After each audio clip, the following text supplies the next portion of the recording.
பெருகியும் ஆனந்த தைலத்தினார். இன்றைக்கு நீங்கள் வந்திருப்பதனுடைய நோக்கம் என்ன? கிறிஸ்துவ ஜீவியத்துல பெந்தெகோஸ்தே சபையில நிறைய பேர் ஆசைப்படுற ஒரு விஷயம் என்னன்னாக்கா, பரிசுத்த ஆவியானவருடைய அபிஷேகத்தை நாம் பெற்றுக்கொள்ள வேண்டும். பரிசுத்த ஆவியானுடைய அபிஷேகம் இல்லை என்று சொன்னால் நம்முடைய வாழ்க்கையிலே பலவிதமான பிரச்சனைகள் எல்லாம் வரும். பரிசுத்த ஆவியானுடைய உதவியோடு கூட நீங்கள் வாழ்வீர்கள் என்று சொன்னால், பரிசுத்த ஆவியானவர் சொல்வதை நீங்கள் கேட்பீர்கள் என்று சொன்னால், பரிசுத்த ஆவியானுடைய வார்த்தைகளுக்கு நீங்கள் கீழ்ப்படுவீர்கள் என்று சொன்னால், பரிசுத்த ஆவியானவர் உங்கள் மீது ஆசைப்படுவார், உங்கள் மீது பிரியமாய் இருப்பார், உங்களை நேசிக்கிறவராக இருப்பார், உங்களை ஆசீர்வதிக்கிறவராக இருப்பார். பரிசுத்த ஆவியானுடைய அனுபவம் என்பது எல்லாருக்கும் கிடைக்காது, எல்லாருக்கும் தெரியாது. பரிசுத்த ஆவியானவர், பரிசுத்த ஆவியானவரை விசுவாசிக்கிறவர்கள், பரிசுத்த ஆவியானவருடைய வார்த்தைகளை கேட்டு கீழ்ப்படுத்தி நடக்கிறவர்களுக்கு எல்லாம் நன்மையாக முடியும். உலகத்துல பரிசுத்த ஆவியானுடைய ரகசியங்களை கற்று தேறின பெரிய சீமான்கள்லாம் இருக்கிறாங்க, அபிஷேகம் பெற்றவங்களாம் இருக்காங்க. பரிசுத்த ஆவியானவர் செய்கின்ற அற்புதங்கள், அதிசயங்கள் உலகத்திலே எந்த ஒரு சூரியகாரனாலும் செய்ய முடியாது, எந்த ஒரு மந்திரவாதினாலும் செய்ய முடியாது. பரிசுத்த ஆவியானவருடைய வல்லமைக்கும் மந்திரவாதிகளுடைய மாந்திரிகத்தினுடைய ஆவிகளுடைய வல்லமைகளுக்கும் நிறைய வித்தியாசங்கள் இருக்கு. பரிசுத்த ஆவியானுடைய வல்லமை எப்படிப்பட்டது? நீங்கள் பெற்றுக்கொள்ள போகின்ற பரிசுத்த ஆவியானுடைய அபிஷேகம் எப்படிப்பட்டது? எப்படிப்பட்ட அபிஷேகத்தை நான் பெற்றுக்கொள்ள வேண்டும்? என்கிட்ட ரோட்ல காய்கறி விற்கிற ஒரு அம்மா ஜபத்துக்கு வந்தாங்க. 6 வருஷமா அவங்களுக்கு சொல்ல முடியாத தலைவலி, அவர்கள் பார்க்காத வைத்தியங்கள் கிடையாது, எல்லா வைத்தியங்களும் பார்த்துட்டாங்க. 6 வருஷமா இரவுலையும் தூங்க மாட்டாங்க, பகல்லையும் தூங்க மாட்டாங்க, ரோட்ல நடந்துட்டே இருப்பாங்க. நைட்டு 12 மணி 1 மணிக்கு நடந்தா ஜனங்க என்ன சொல்லுவாங்க? பிசாசு விளாண்டது பாரு அப்படின்வாங்க. அந்த கெட்ட பெயரோடு கூட தான் இருந்தாங்க. பகல்லையும் அவங்க தூங்க மாட்டாங்க. கிறிஸ்துவுக்குள் அன்பானவர்களே, நான் சென்னை பட்டணத்துல இருக்கும்போது செவ்வாய்க்கிழமை ஒரு ஹீலிங் மீட்டிங் நடத்துவாங்க. அங்க இருக்கிற அந்த பக்கத்துல இருக்கிற சொன்னாங்க, இங்க ஒரு பாஸ்டர் இருக்காரு, நீ போய் அவர் கீழே ஜெபம் பண்ணிக்கோ அப்படின்னு சொல்லி. ஒரு நாள் திடீர்னு சாயந்தரம் 5 மணிக்கு அந்த அம்மா எனக்கு ஜெபம் பண்ணுங்க அப்படின்னு சொன்னாங்க. நான் சொன்னேன், என்ன பிரச்சனை அப்படின்னு கேட்டேன். அவங்க சொன்னாங்க, 6 வருஷமா நான் தூங்கல, எல்லா டாக்டரும் நான் பார்த்துட்டேன், எனக்கு சுகம் கிடைக்கல அப்படின்னு சொல்லி. எங்களுடைய பழக்கம் என்னன்னாக்கா, பெண்கள் மீதோ ஆண்கள் மீதோ கையை வைத்து ஜெபிக்க கூடாது. அப்படி ஒரு பைபிள் காலேஜ் ஒரு ட்ரைனிங். அப்போ நான் என்ன பண்ண, சரி நில்லுமா அப்படின்னு சொல்லிட்டு கையை தூரமா வச்சு நீட்டு ஜெபம்னா அந்த அம்மா சொல்லிச்சு, உன் கையை என் மேல வைங்க அப்படின்னு. நான் சொன்னேன், இல்லம்மா உங்களை நான் தொடக்கூடாது அப்படின்னு சொல்லி. மறுபடியும் அந்த அம்மா என் கையை பிடிச்சிக்கிட்டு அந்த அம்மா தலைமால இருக்கு. நான் மறுபடியும் கையை எடுத்துட்டு மறுபடியும் அந்த அம்மா கையை பிடிச்சிக்கிட்டு. அப்ப நான் சொன்னேன், உனக்கு ஜெபம் வேணும்னா என்ன புரிய விடு, நீ சுகமடையணும், தலைவலியில இருந்து உனக்கு வெளியே வரணும்னு சொன்னாக்கா எனக்கு ஜெபிக்கிறதுக்கு எனக்கு அனுமதி கொடு. அந்த அம்மா கேட்கணும், கட்டாயப்படுத்தி என் கையை பிடிச்சி முடிச்சு நான் என்ன பண்ண, முடி வரல அந்த அம்மா தலையில வச்சுட்டு ஜெபம் பண்ணேன். கொஞ்ச நேரம் ஜெபம் பண்ண உடனே அந்த அம்மா அந்த போட்டு கீழே வந்துருச்சு. எனக்கு ஒன்றும் புரியல. அந்த அனுபவம் எனக்கு புதுசா இருந்தது. உடனே கிச்சன் ரூம்ல போய் தண்ணி எடுத்தாந்து அந்த அம்மா முகத்துல அடிச்சேன். எங்க வீட்டுல எங்க ஒய்ஃப் கேட்டாங்க, என்ன பண்ணீங்க? அந்த அம்மா கீழே விழுந்து போச்சு கேட்டாங்க. ரொம்ப நேரம் எழுந்துருக்கவே இல்லை. கொஞ்ச நேரம் பொறுத்து எழுந்து அந்த அம்மா நினைச்சு, சார் நான் வீட்டுக்கு போயிட்டு வரேன் அப்படி போயிட்டாங்க. நான் மறுநாள் காலையில ஒரு 5:30 மணிக்கெல்லாம் கதவு தட்டினாங்க. யாரோ வந்திருக்காங்க சொல்லி நான் கதவு திறந்து அந்த அம்மா ஒரு 500 ரூபாய் காணிக்க போட்டாங்க.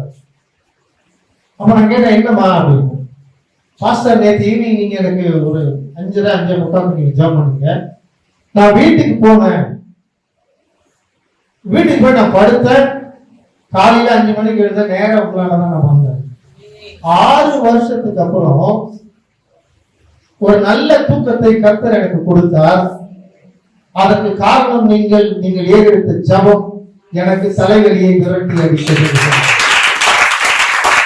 நம்முடைய வாழ்க்கையிலே மருத்துவர்களால் கொடுக்க முடியாத ஒரு சுகத்தை, மந்திரவாதியினால், சூனியக்காரர்களால் விரட்ட முடியாத ஒரு பிசாசை, நமக்காக உலகத்திலே பிறந்து, நமக்காக வாழ்ந்து, நமக்காக சிலுவையில் அடிக்கப்பட்டு, நமக்காக மரித்து 3ஆம் நாளிலே உயிரோடு கூட எழுந்து இன்றைக்கும் உங்களோடும் என்னோடும் ஜீவித்துக் கொண்டிருக்கிற, வாழ்ந்து கொண்டிருக்கிற இயேசு கிறிஸ்துவினுடைய அபிஷேகத்தை நாம் பெற்றுக் கொள்ள வேண்டும்.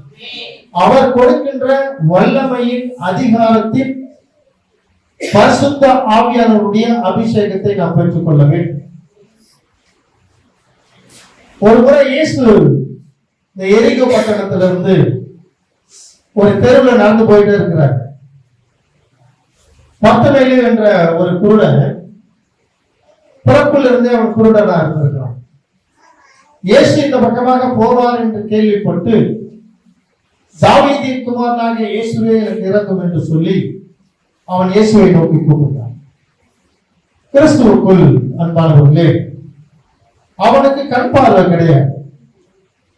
தன்னுடைய காதுகளினால் இயேசு எப்படிப்பட்டவர், அவர் யாருக்கெல்லாம் சுகத்தை கொடுத்தார், யாருடைய கண்களை எல்லாம் திறந்தார், யாருடைய சரீரத்திலே பலனை கொடுத்தார், யாருக்கெல்லாம் சமாதானத்தை கொடுத்தார் என்பதை அவன் கேள்விப்பட்டு பார்த்தல்ல, கேள்விப்பட்டு இந்த வழியாக இயேசு போகிறார் என்று அவன் அறிந்து உணர்ந்து, இன்றைக்கு நான் இயேசுவை சந்திக்க வேண்டும், இன்றைக்கு என்னுடைய தேவையை நான் இயேசுவினிடத்தில் எடுத்து சொல்ல வேண்டும், இன்றைக்கு நான் விட்டுவிட்டால் மறுபடியும் இயேசு எப்பொழுது இந்த பக்கமாக வருவார் எனக்கு தெரியாது.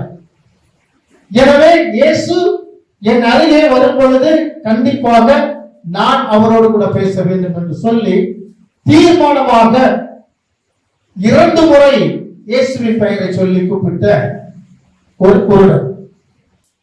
தாவீதின் குமாரனே இயேசுவே எனக்கு இறங்கும் என்று கூப்பிடும் போது அங்க இருந்த ஒரு டீம் என்ன பண்ணுச்சுனாங்க, அவனை அதட்டினார்கள். நம்முடைய வாழ்க்கையில எதிர்ப்புகள் 1000 இருந்தாலும், எதிரிகள் மலை போல எழுந்து நின்றாலும், சத்துருக்கள் கடலின் அலை போல எழுந்து வந்தாலும், நாம் சோர்ந்து போகாமல் தைரியத்தோடு கூட, துணிச்சலோடு கூட அந்த பர்த்திமேயு குருடனை போல மீண்டும் மீண்டுமாக விடாமல் இயேசுவை நோக்கி கூப்பிடுகின்ற ஒரு பழக்கத்தை நாம் வைத்துக் கொள்ள வேண்டும். அவனுக்குள்ளாக அப்படி ஒரு துணிச்சல், ஒரு தைரியம் இருந்தது. இயேசு அவனுடைய சத்தங்களை கேட்டு அவனை அழைத்து வாருங்கள் என்று சொன்னார். இந்த கண் தெரியாத அந்த மனிதனும் இயேசுவை நோக்கி நடந்து போனான். இதை நாம் மார்க்குவின் புஸ்தகம் 10ஆம் அதிகாரம் 51ஆம் வசனத்தை தயவுசெய்து எடுத்தவர்கள் வாசியுங்கள். இயேசு அவனை நோக்கி நான் உனக்கு என்ன செய்ய வேண்டும் என்று இயேசு கேட்டார். போதும். கிறிஸ்துவுக்குள் அன்பானவர்களே, இயேசு கிறிஸ்துவுடைய தைரியத்தை நாம் அங்கே பார்க்க வேண்டும். இயேசு கேட்ட துணிச்சலான ஒரு கேள்வி. அவன் எதை வேண்டுமானாலும் கேட்பான். அவனுக்கு இருக்கின்ற ஒரு அதிகாரம், இயேசு கேட்ட கேள்விக்கு அவன் எதை வேண்டுமானாலும் கேட்கலாம். வானத்து நட்சத்திரங்களை கேட்கலாம், மின்னல்களை கேட்கலாம், தங்கத்தை கேட்கலாம், வைரத்தை கேட்கலாம், வெள்ளியை கேட்கலாம், ஒரு வெட்டி நிறைய பணம் கேட்கலாம், பங்களாவை கேட்கலாம். ஆனால் இயேசுடைய கேள்வி இன்றைக்கு உலகத்திலே யாராலும் எழுப்ப முடியாத ஒரு கேள்வி. நான் உனக்கு என்ன செய்ய வேண்டும்? அவனுடைய இருதயத்தை, அவனுடைய எண்ணங்களை ஆராய்ந்து அறிகின்ற ஒரு தெய்வம் இயேசு கிறிஸ்து. இத்தனை வருடமாக தெருவில் உட்கார்ந்து போறவங்க வரவங்க கையிலெல்லாம் அவன் பிச்சை கேட்டுக் கொண்டிருந்தான். அவன் எதை விரும்புகிறான்? பணத்தை விரும்புகிறானா, பொன்னையும் பொருளையும் விரும்புகிறானா, எதை விரும்புகிறான் என்பதை கர்த்தர் ஆராய்ந்து அறிகிறவராக இருக்கிறார். கர்த்தரிடத்தில் இருக்கிற ஒரு நல்ல விஷயம் என்ன தெரியுமா? நாம எதை கேட்கிறோமோ, நாம எதை விரும்புகிறோமோ அதை அப்படியே கொடுத்து விடுவார். நீ விரும்புகிறபடியே உனக்கு ஆக கடவுள். நம்முடைய மன விருப்பங்களை நிறைவேற்றுகிறவர் கர்த்தரின் ஆவியானவர். இந்த கேள்விக்கு அவன் சொன்ன பதில் என்ன? ஆண்டவரே, நான் கண்பார்வை அடைய வேண்டும் என்று சொன்னான். அவனுக்குள்ள இருந்த விசுவாசம் பாருங்க. தாயின் வயிற்றிலிருந்து அந்த உலகத்திலே பிறந்தது முதற்கொண்டாக அவனுக்கு கண்பார்வை கிடையாது. உலகத்திலே எந்த ஒரு மனிதனிடத்திலும் பெற்றுக்கொள்ள முடியாத ஒரு அதிசயமான ஒரு முடியாத ஒரு காரியத்தை இயேசுவிடத்தில் கேட்கிறார். இப்படிதான் உலகம் பேசிக் கொண்டிருக்கலாம். கர்த்தர் இதை கேட்டால் எனக்கு கொடுப்பாரா? கர்த்தரால் முடியாது. கர்த்தரிடத்திலே நான் உபவாசம் இருந்து ஜெபம் பண்ணினால் இதை கொடுப்பாரா? கண்டிப்பாக முடியாது. இது ஒரு விசுவாசம். ஆனால் அவனுடைய விசுவாசம் இந்த உலகத்தை ரட்சிக்க பிறந்த இயேசு கிறிஸ்து நான் எதை கேட்டாலும் கொடுப்பார். என் சரீரத்தில் இருக்கிற குறைவை மாற்றுவதற்கு இந்த உலகத்திலே ஒரே ஒரு தெய்வம் உண்டு என்று சொன்னால் அவர் பெயர் இயேசு கிறிஸ்து என்பதை அவன் அன்றைக்கு தீர்மானித்து பேசினான். நம்முடைய வாழ்க்கையிலேயும் உறவினர்கள், சித்தப்பா, பெரியப்பா, அண்ணன், தம்பி, யாரு கையில நீங்க ஒரு குறிப்பிட்ட விஷயத்தை கேட்டீங்கன்னாக்கா கண்டிப்பா கொடுக்க மாட்டாங்க. ஆனால் இந்த உலகத்தை உண்டாக்கின கிறிஸ்துவின் ஆவியானவர், ஆதாமையும் ஏவாளையும் படைத்த கிறிஸ்துவின் ஆவியானவர் உலகத்திலே மரங்களை, செடி கொடிகளை, பறவைகளை, மிருகங்களை, சமுத்திரத்தில் இருக்கிற மீன்களை, வானத்து நட்சத்திரங்களை உருவாக்கின கர்த்தரை குறித்து நாம் முழு விசுவாசத்தோடு கூட இந்த ஆண்டிலே வாழ்வோம் என்று சொன்னால் கண்டிப்பாக கர்த்தர் நீங்கள் வேண்டிக் கொள்வதற்கும் கேட்டுக்கொள்வதற்கும் மேலான காரியங்களை கர்த்தர் கொடுப்பார். நம்முடைய விசுவாசத்தை பொறுத்தது. அவன் கேட்டான், ஆண்டவரே நான் பார்வையாட வேண்டும் என்று சொன்னார். இயேசு அதற்கு என்ன பதில் சொன்னார்? 52ஆம் வசனத்திலே வாசிமா. இயேசு அவனை நோக்கி நீ போகலாம், உன் விசுவாசம் உன்னை ரட்சித்தது. நீ போகலாம், உன் விசுவாசம் உன்னை ரட்சித்தது. நம்முடைய ஜபங்களிலே அநேக நேரம் அழுது ஜெபிக்கிறோம், ஆனால் விசுவாசம் இல்லாமல் அழுது கொண்டிருக்கிறோம்.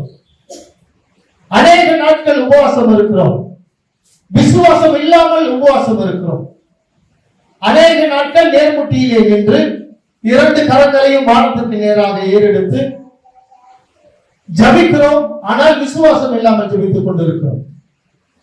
இந்த மனிதன் எந்த இடத்தில் இருந்து வந்தான் என்று சொன்னால் எரிகோ பட்டணம். அந்த எரிகோ பட்டணம் யோசுவா என்கின்ற தீர்க்கதரிசியினால் சபிக்கப்பட்ட ஒரு பட்டணம். இயேசு கிறிஸ்து பட்டணங்கள் மீது இருக்கின்ற சாபங்களை குறிக்கின்ற அதிகாரம் உடையவர். தேசங்களின் மீது இருக்கின்ற சாபங்களை கர்த்தர் முறிக்கின்ற அதிகாரங்களை உடையவர். குடும்பங்களின் மீது இருக்கின்ற சாபங்களை இயேசு கிறிஸ்து முறிக்க வல்லவராக இருக்கிறார். தனி மனிதன், ஆண் அல்லது ஒரு பெண், தகப்பன் தாய் செய்த பாவங்களினால் இந்த பிள்ளைகளின் மீது இருக்கின்ற சாபங்களை இயேசு சிலுவையிலே சிந்தின ரத்தத்தினாலே அவைகள் எல்லாம் முறியடித்திருக்கிறார். இப்படி சபிக்கப்பட்ட ஒரு பட்டணத்தில் இருந்து வந்த மனிதனுடைய சாபத்தை இயேசு முறித்ததினால் அவன் கண் பார்வையை பெற்றுக் கொண்டான். கிறிஸ்துவுக்குள் அன்பானவர்களே, இந்த ஆண்டிற்குள்ளாக வந்திருக்கிறவர்களே, அபிஷேகத்திற்குள்ளாக காத்திருக்கிறவர்களே, அபிஷேகத்திற்காக அநேக மாதங்களாக, அநேக வாரங்களாக, அநேக நாட்களாக உபவாசத்தை ஏறெடுக்கிறவர்களே, முதலாவது உடைய முற்பிதாக்களுடைய சாபங்கள் எப்படிப்பட்ட ஒரு வாழ்க்கை, முற்பிதாக்களுடைய பாவங்கள் எப்படிப்பட்டவர்களாய் இருந்தது. முற்பிதாக்களுடைய சாபங்களை முறிக்கிற இயேசுவினிடத்திலே போய் நீங்கள் முழங்கால் படியிட்டு, ஆண்டவரே என்னுடைய முற்பிதாக்களுடைய பாவங்களை என்னிலிருந்து எடுத்து போடும், என் தலைமுறையினுடைய சாபங்களை நீங்கள் அறுத்து போடும் என்று நீங்கள் ஜெபிப்பீர்கள் என்று சொன்னால், இந்த 10 வெள்ளை குருடன் பெற்றுக்கொண்ட அந்த நன்மை, அந்த கண் பார்வை, சரீர சுகம் உங்களுடைய வாழ்க்கையிலேயும் கர்த்தர் அளவில்லாமல் கொடுக்க காத்துக் கொண்டிருக்கிறார். இந்த நற்செய்தியை இந்த ஆண்டிலே நீங்கள் பெற்றுக்கொள்ளும் பொழுது வருகின்ற ஆண்டுகள் தோறும் உங்களுக்கு நன்மையும் சந்தோஷமாக இருக்கும். இது ஒரு சரித்திரம். எரிகோ பட்டணம் என்பது ஒன்று இருந்தது. எரிகோ பட்டணத்தை மேற்கொண்டவர்கள் யார் என்று சொன்னால் யோசுவாவும் இஸ்ரவேல் பிள்ளைகள். கானான் தேசத்திற்கு செல்வதற்கு எரிகோ பட்டணம் ஒரு தடையாக இருந்தது.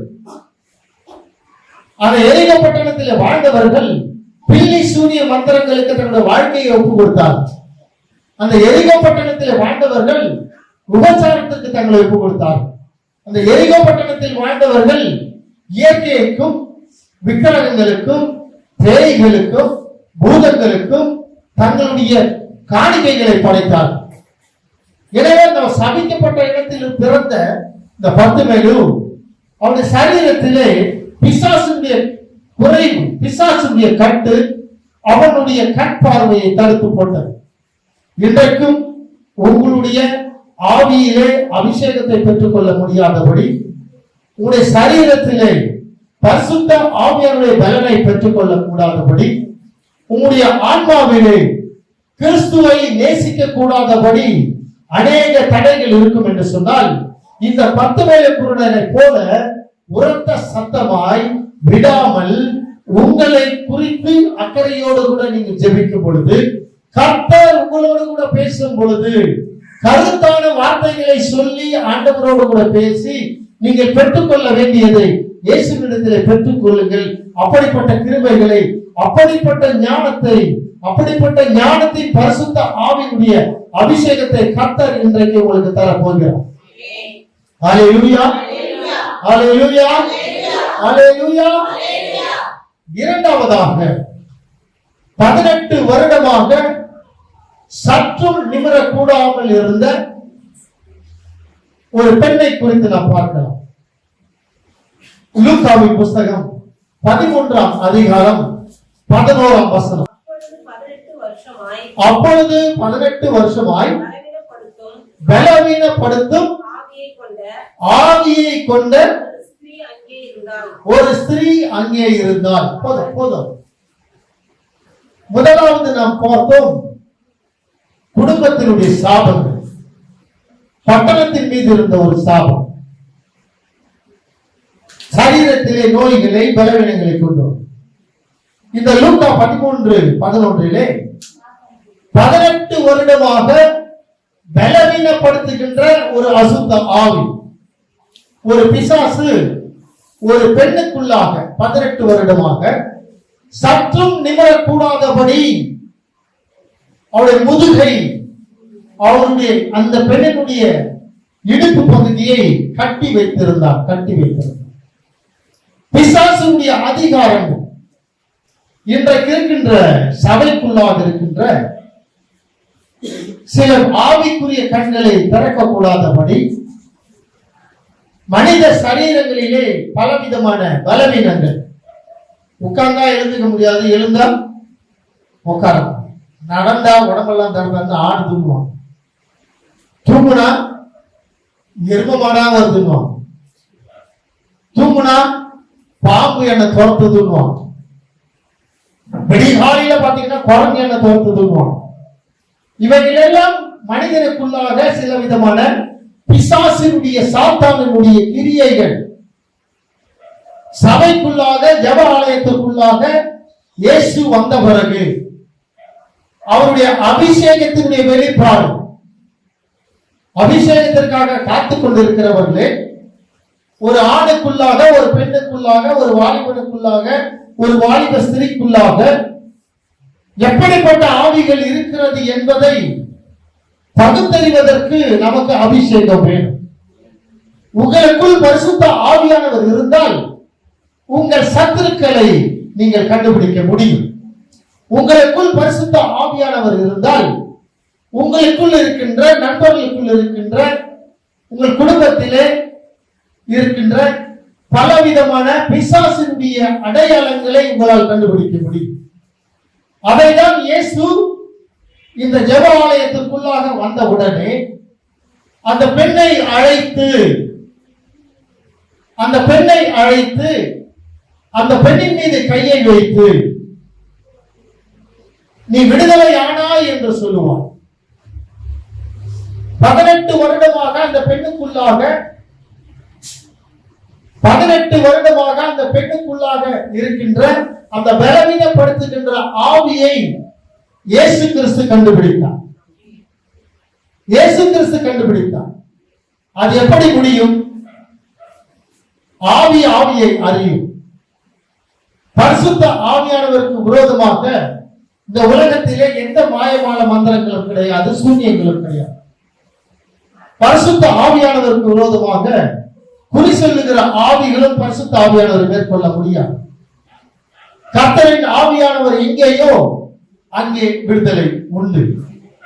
குமாரனாகிய இயேசு கிறிஸ்துவை விடுதலை ஆக்கினால் கண்டிப்பாக நீங்கள் சுகமடைவீர்கள், விடுதலை ஆவீர்கள், சந்தோஷத்தை பெற்றுக் கொள்வீர்கள், சமாதானத்தை பெற்றுக் கொள்வீர்கள். அபிஷேகம் என்பது ஏதோ ஒரு விளையாட்டுக்காக இருக்கக்கூடாது. அபிஷேகம் என்பது சுயநலத்திற்காக இருக்கக்கூடாது. அபிஷேகத்தினால் உன் மூலமாக உனக்குள் இருக்கின்ற பரிசுத்த ஆவியானுடைய அபிஷேகத்தினால் உன் குடும்பத்திற்கு ஒரு நன்மை பிறக்க வேண்டும். உன் உடன் பிறந்தவர்களுக்கு ஒரு நன்மை பிறக்க வேண்டும். உன் உடன் பிறந்தவர்களுக்கு, நண்பர்களுக்கு பிசாசின் பிடியில் இருந்து விடுதலை அடைய வேண்டும். அந்த பெண் போய் அழவில்லை இயேசுவிடத்தில். என்னால் இந்த முழு உலகத்தையும் பார்க்க முடியவில்லை, என்னால் இந்த முழு சபையும் சுற்றி பார்க்க முடியவில்லை, என்னால் இந்த சபைக்குள் இருக்கிற சகோதர சகோதரிகளை முழுமையாக பார்த்து பேச முடியவில்லை என்று சொல்லி அந்த பெண் அழவில்லை.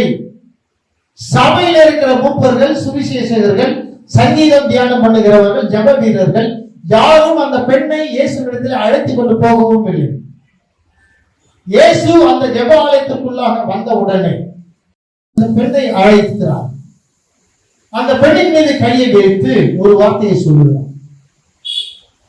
பேசின பொழுது பிசாசு போனதா? இயேசு அந்த பெண்ணின் மீது கையை வைத்த போது பிசாசு போனதா? ஆண் சன்னியாசிகள், துறவரம் கொண்டவர்கள், திருமணமாகாதவர்கள், நசரேய பரம்பரையிலே வளர்க்கப்பட்டவர்கள், புனிதர்கள், பரிசுத்தவான்கள் என்று சொல்லப்பட்டவர்கள் பெண்களை தொடக்கூடாது. ஆனால் இயேசு எங்கே ஒரு விழிப்புணர்வை கொண்டு வருகிறார் என்று சொன்னால், தேவாலயத்திற்குள்ளாக, ஜெபாலயத்திற்குள்ளாக அந்த பெண்ணின் மீது கையை வைக்கிறார். இயேசுவின் மீது இருக்கின்ற அந்த பரிசுத்த ஆவியானவர், இயேசு விடுகிற மூச்சிலே கலந்து வாழ்ந்து கொண்டிருக்கின்ற பரிசுத்த ஆவியானவர், இயேசுவின் மீது இருந்த பரிசுத்த ஆவியானவர் இயேசு அந்த பெண்ணின் மீது கையை வைக்கும் பொழுது அவருக்குள் இருந்த அந்த பரிசுத்த ஆவியினுடைய அக்கினியினுடைய வல்லமை அந்த பெண்ணினுடைய சரீரத்திற்குள்ளாக பாயும் பொழுது அந்த பெண்ணிற்குள்ளாக ஜீவித்துக் கொண்டிருந்த 18 வருடமாக குடியிருந்து கொண்டிருந்த அந்த பலவீனப்படுத்துகின்ற ஆவி, அந்த பரிசுத்த ஆவியுடைய வல்லமையுடைய பலன் தாங்க முடியாமல் தானாகவே வெளியே ஓடினார். இது எப்படிப்பட்ட ஒரு அபிஷேகம்? நீங்கள் எப்படிப்பட்ட ஒரு அபிஷேகத்தை விரும்புகிறீர்கள்? பிறப்பிலிருந்து கண் பார்வை இல்லாத, கண் இல்லாத ஒருவனுக்கு கர்த்தர் நீ விரும்புகிறபடி உனக்கு ஆக கனவது என்று சொன்ன மாத்திரத்திலே அவன் கண் பார்வையை பெற்றுக் கொண்டான். ஒரு வல்லமையின் அபிஷேகம், சரீரத்தில் இருக்கிற குறைவுகளை நீக்குகின்ற பரிசுத்த ஆவியானுடைய வல்லமையின் அபிஷேகம். கர்த்தர் சுகம் கொடுக்க விரும்பினார், உன்னை நோயிலிருந்து விடுதலையாக்க விரும்பினால் கண்டிப்பாக இமை பொழுதிலே, ஒரு நொடியிலே கர்த்தரால் முடியும். அது பரிசுத்த ஆவியினுடைய அபிஷேகம். இரண்டாவதாக, ஒரு வருடம் அல்ல, 18 வருடமாக அந்த கிராமத்திலே இருக்கின்ற சூனியக்காரர்கள், மந்திரக்காரர்கள், ஜோதிடர்கள், யாராலும் கண்டுபிடிக்க முடியாத ஒரு பலவீனப்படுத்துகின்ற ஆவியை இயேசு தன்னுடைய ஆவிக்குரிய கண்களிலே கண்டதினாலே அந்த பெண்ணை அழைத்து சபைக்குள்ளாக இப்படிப்பட்ட விசுவாசிகளுக்குள்ளாக அநேக அசுத்தாவிகள், நோய்களை கொண்டு வருகிற ஆவிகள், வியாதிகளை கொண்டு வருகிற ஆவிகள், பலவீனப்படுத்துகிற ஆவிகள் தேவாலயத்திற்குள்ளாக இருக்கிறது என்பதை இயேசு அன்றைக்கு வெளிப்படுத்தினார். நீங்கள் பரிசுத்த ஆவியினுடைய அபிஷேகத்தை நீங்கள் பெற்றுக்கொண்டால் உங்கள் கிராமங்களிலே இருக்கின்ற வியாதியஸ்தர்கள் உங்களுடைய அபிஷேகத்தின் மூலமாக சுகம் அடைய வேண்டும். அதற்காக நீங்கள் அபிஷேகத்தை கேளுங்கள். உங்கள் கிராமங்களிலே உங்களுடைய சொந்தக்காரர்கள் பிசாசினால் கட்டப்பட்டிருந்தால் இன்றைக்கு நீங்கள் பெற்றுக்கொள்ள போகின்ற அபிஷேகத்தின் மூலமாக நீங்கள் அவர்கள் மீது கைகளை வைக்கும் பொழுது உங்களுக்குள் இருக்கின்ற வல்லமையின் பரிசுத்த ஆவின் வல்லமையினாலே பிசாசின் கிரியைகள், சாத்தானின் கிரியைகள், மாந்திரிகத்தின் ஆவிகளை எல்லாம் அழிக்கின்ற ஒரு வல்லமையின் அபிஷேகத்தை பெற்றுக் கொள்வதற்காக நீங்கள் ஆண்டவரிடத்திலே கேட்க வேண்டும். இன்றைக்கு விசுவாசத்தோடு கூட நான் இந்த அபிஷேகத்தை பெற்றுக் கொள்ள வேண்டும் என்று சொல்லி வைராக்கியத்தோடு கூட வந்திருக்கின்றவர்களே, கர்த்தரை நோக்கி பாருங்கள். கர்த்தர் உங்களுக்கு கண்டிப்பாக அந்த பரிசுத்த ஆவியானுடைய அக்கினியின் அபிஷேகத்தை இன்றைக்கு கொடுப்பார். அல்லேலூயா, அல்லேலூயா, அல்லேலூயா. கர்த்தர் உங்களை மென்மேலும் அபிஷேகத்தினாலே நிரப்புவார். கிறிஸ்துவுக்குள் அன்பானவர்களே, என்னுடைய வாலிப நாட்களிலிருந்து கர்த்தரின் ஆவியானவர் இயேசு எனக்கு கொடுத்த ஊழியம் தொழுநோயாளிகள் மத்தியிலே ஊழியம் செய்வது. அவர்களுக்கு தேவையான அந்த கஞ்சி, அந்த பஞ்சு அவருடைய வாழ்க்கைக்கு ரொம்ப அவசியம். ஏனென்று சொன்னால் அந்த பழைய சாதம் மனிதனுடைய சரீரத்தை குளிர்ச்சியாகும். ஆண்டவர் என்னிடத்திலே பேசின ஒரு வார்த்தை, ஏசாயாவின் புஸ்தகம் 40ஆம் அதிகாரம் 1ஆம் வசனம், ஆற்றுங்கள் தேற்றுங்கள் என் ஜனத்தை என்று சொல்லி. இந்த மலை அடிவாரத்தில் வாழ்கின்ற மக்கள் கூட கர்த்தருடைய பிள்ளைகள் என்று கர்த்தரின் ஆவியானவர் சொல்லுகிறவராக இருக்கிறார். அவருடைய சரீரங்களிலே இருக்கிற அந்த புண்கள், இந்த புண்கள் சில நேரங்களிலே பெரியதாக வளர்ந்துவிடும். அப்படி இந்த புண்கள் தொடர்ந்து வளர்ந்து கொண்டே இருந்தால் அது கேன்சர் ஸ்கின்னா மாறிடும் அல்லது அல்சர் ஸ்கின்னா மாறிடும். சில நேரங்களிலே இந்த புண்களின் மூலமாக அவருடைய எலும்புகள் கூட கெட்டுவிடும். அந்த புண்கள் சீக்கிரமாக ஆற வேண்டும் என்று சொன்னால் சில ஆன்டிபயாட்டிக் டேப்லெட்லாம் நமக்கு தேவை. சிலர் தினம் கட்டுப்போட வேண்டும், வாரத்திற்கு 2 முறை கட்டுப்போட வேண்டும், அல்லது வாரத்திற்கு 1 முறை, மாதத்திற்கு 2 முறை கட்டுப்போட வேண்டும். அன்பின் பிள்ளைகளாக இருக்கிற நீங்கள், கிறிஸ்துவை நேசிக்கின்ற நீங்கள், இவர்களையும் நேசிங்கள். இந்த திக்கற்றவர்கள், இந்த அனாதைகள், இந்த ஏழைகள், ஒதுக்குப்புறத்திலே தீண்டாமை என்கின்ற பெயரினாலே ஒதுக்கப்பட்டிருக்கின்ற இந்த தொழுநோயாளிகளுக்கு ஒரு ஒற்றுமை உண்டு. எல்லா மதத்தினரும் ஒன்றாக இருப்பார்கள். இந்தியாவில் இருக்கிற எல்லா மொழி பேசுகிறவர்களும் ஒன்றாக இருப்பார்கள். இந்தியாவில் இருக்கிற எல்லா ஜாதி கொண்ட மக்களும் ஒரே இடத்திலே தான் இருப்பார்கள். இந்த ஒற்றுமை வேறு எங்கும் நீங்கள் பார்க்க முடியாது.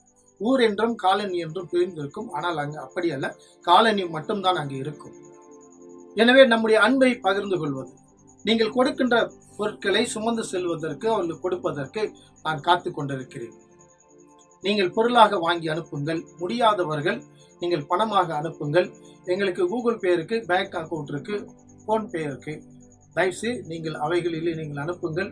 நீங்கள் கொடுக்கிற பணங்களிலே தேவையான பொருட்களை வாங்கி நாம் அவர்களை சந்தோஷப்படுத்தும் போது பரலோக ராஜ்யம் சந்தோஷப்படும். அப்பொழுது பரலோக ராஜ்யம் உங்களுடைய உதவியை நினைத்து உங்களுக்கு தேவையான சுகம், சமாதானம், சந்தோஷத்தை இயேசு உங்களுக்கு கொடுக்க காத்து கொண்டிருக்கிறார். அவர் கொடுக்கிற அன்பிலிருந்து நீங்கள் உங்களுடைய வாழ்க்கையை மலர செய்ய ஆண்டவர் உங்களை அழைக்கிறார். இயேசு உங்களை ஆசீர்வதிப்பாராக. ஆமென். ஆணிகள் பாய்ந்த கரங்களை விரித்து, ஆணிகள் பாய்ந்த கரங்களை விரித்து, காவலாய்